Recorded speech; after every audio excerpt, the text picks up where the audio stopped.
A new study has found that U.S. metropolitan areas are losing about 36 million trees every year across the entire country. That's equivalent to 175,000 acres of tree cover in central, suburban and exurban fringes. Just as a growing number of Americans are choosing to live in cities, scientists have begun to discover the importance of living near trees for our health and well-being. The problem is obvious, and only made worse when urban forests and green spaces in the U.S. are being decimated at such an alarming rate. To give some context, Central Park in New York City is about 840 acres. This means that every year, U.S. cities are losing over 208 central parks. The value of this loss is roughly equivalent to about $96 million in benefits, according to lead author David Novak of the U.S. Forest Service, USFS, and that number is quite conservative. Novak said the final figure was based on only a few of the benefits that we know about. These include the ability of trees to remove air pollution,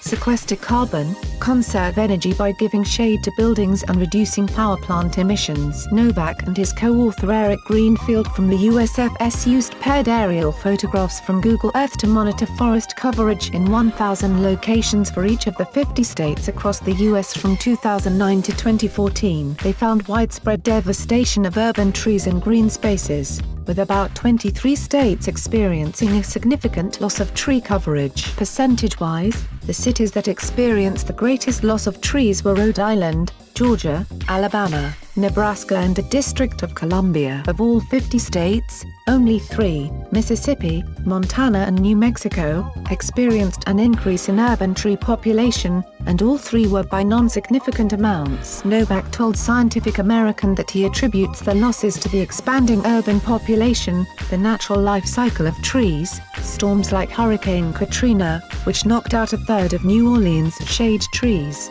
insect damage, individual property owners converting forests to lawns, and fires. The study builds on a finding that was identified by the 2 authors just 6 years ago. Novak and Greenfield's groundbreaking 2012 study found 17 out of 20 American cities had experienced significant tree loss. These before and after images of New Orleans, which lost nearly 9% of its coverage from 2005 to 2009, were particularly startling. Yet despite the worrying results, very little has happened to combat the environmental and public health issue. Novak is worried about what will happen if the trend continues. If it keeps going down, I think we're going to be in trouble. Cities will warm up, we might have more pollution, people will be more unhealthy, he said. There is robust evidence to suggest that trees are good for public health. In their presence, our blood pressure and heart rate can be reduced, as can our stress levels. Trees also have the power to boost mental engagement and attentiveness,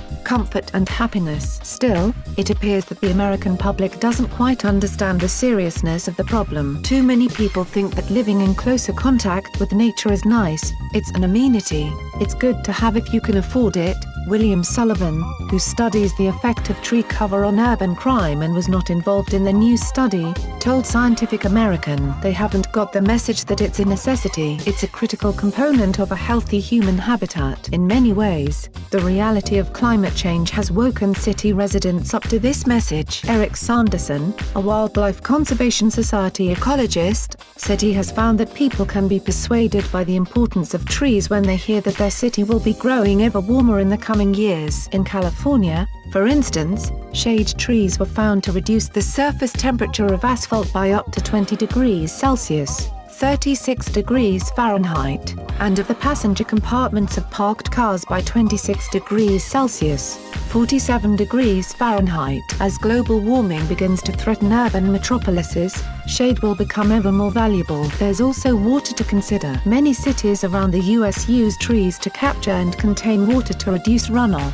When trying to tackle stormwater overflow in Philadelphia, for instance, the city ditched an expensive and temporary reservoir in favor of planting trees and installing green infrastructure. In this case, the advantages from simply increasing urban green areas were found to be nearly 23 times greater than building the reservoir, yielding $2.8 billion in total benefits. This figure took into account improved property values, increased recreational opportunities and avoided heat-stress deaths. But right now, most American cities are doing the exact opposite of planting planting trees. Novak and Greenfield's study also found that impervious surfaces or surfaces that cannot soak up water, like asphalt, have increased in cities by 1%. And to top it all off, around 40% of these new impervious areas were placed upon ground where trees once grew. As cities across the U.S. continue to expand and grow, residents, lawmakers and city planners will have to decide how they prioritize tree coverage. In New York alone,